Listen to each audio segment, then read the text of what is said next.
মাত্র ২,০০০ টাকার চুরি নিয়ে কথা কাটাকাটি এবং ক্ষোভের জেরে মোহাম্মদপুরে আলোচিত মা মেয়েকে খুঁড়েছে গৃহকর্মী আয়েশা। জিজ্ঞাসাবাদের পর এমনটাই জানিয়েছে ঢাকা মহানগর পুলিশ। এর আগেও একাধিকবার চুরির অভিযোগ আছে আয়েশার বিরুদ্ধে।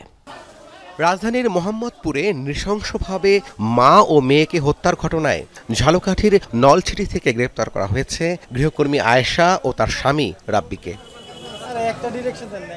চলতি বছরের জুলাই মাসে ৮,০০০ টাকা ও স্বর্ণের আংটি চুরির ঘটনায় আয়েশার নামে থানায় অভিযোগ করা হয়েছিল।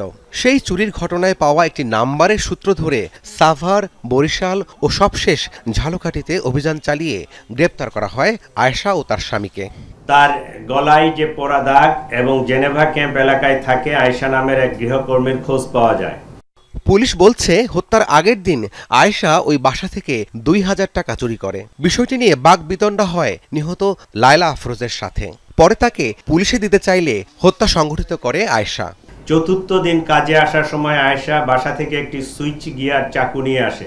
ঘটনার দিন টাকা চুরি নিয়ে তাদের মধ্যে আবারও কথা কাটাকাটি হয় এবং ধস্তাধস্তির এক পর্যায়ে আয়েশা গৃহকর্ত্রী লায়লা আফরোজকে সুইচ গিয়ার দিয়ে এলোপাতাড়ি ছুরিকাঘাত করে।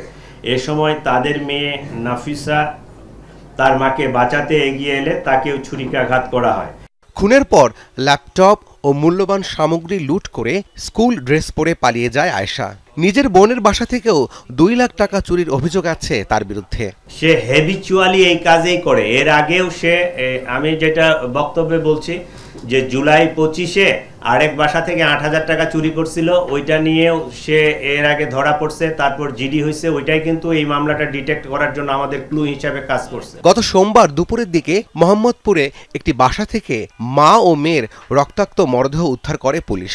পরিবারের সন্দেহ ছিল বাসার কাজের মেয়ে আয়েশা নৃশংসভাবে তাদের হত্যা করে পালিয়েছে।